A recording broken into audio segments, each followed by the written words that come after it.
পুলিশের মনোবল ভেঙে গেছে। আচ্ছা, পুলিশের মনোবলটা ভাঙছে কবে? ধরেন 5 তারিখে, আগের থেকে ভাঙতেছিল, কিন্তু ওই সরকারকে তারা বলতে পারে নাই যে এই কাজগুলো আমাদের করার ইচ্ছা নাই, বলার তার সুযোগ ছিল না ভাই।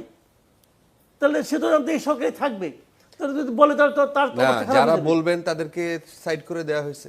হ্যাঁ, তাহলে এখন 5 তারিখ থেকে তাদের 5 তারিখের পর থেকে তাদের মনোবল ভাঙা, ঠিক আছে। আচ্ছা, এই ভাঙা মনোবল জোড়া লাগানোর জন্য আপনি একটা উদ্যোগ দেখান তো ভাই নেওয়া হয়েছে, দেখান একটা সিঙ্গেল একটা উদ্যোগ আপনি দেখান, যে উদ্যোগটা দেখে আপনার মনে হয় যে এইটা দেখে পুলিশের মনোবল আবার চাঙ্গা হয়ে যাওয়া উচিত, কোনটা? না, ডক্টর ইউনূস নিজে কথা বলেছেন কিন্তু পুলিশদের সাথে। কি বলেছেন উনি যে কোথায় কি আউটকাম, 11 দফা যখন পুলিশ জানায় তখন কিন্তু তাদেরকে আশ্বস্ত করেছে।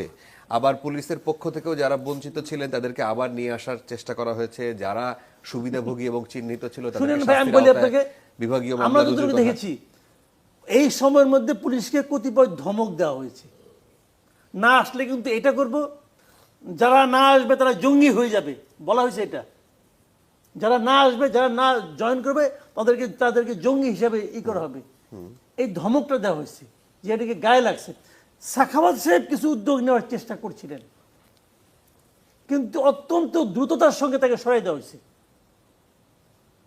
ওনার কিছু উদ্যোগ আমার চোখে পড়েছিল, আর বাদ বাকি সব বাদ কি বাদ। তো আপনি একটা বাহিনীকে এইভাবে একটা ঝুঁকির মধ্যে রেখে তাকে বলবেন তোমার মনোবল চাঙ্গা হয় না কেন? ভাই, এগুলো এত সহজ না রে ভাই।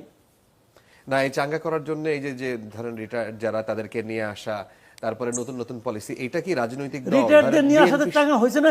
আরো মনোবল ভেঙে গেছে, আরো মনোবল ভেঙে গেছে। রিটায়ার্ড আমি আপনাকে বলি, শুনেন, আমি বলি আপনাকে, এরা সবাই তো রিটায়ার্ড ছিল, এ লোককে নিয়ে আসছি। পুলিশের মধ্যে আমার জানা মতে, নূর মোহাম্মদ ভাই আরো ভালো বলতে পারবেন, আমার জানা মতে আওয়ামী লীগের আমলে তাদেরকে চাকরি থেকে বের করে দেওয়া হয়েছিল। তারা এটা নিয়ে মামলা করছে, মামলা করে একাধিক মামলায় তারা জিতছে, এটা সুপ্রিম কোর্ট পর্যন্ত গেছে, একাধিক মামলা জিতে বসে রয়েছে, আসতে পারতেছে না। এরকম সংখ্যা কয়েকশো আছে এই পুলিশের মধ্যে আছে।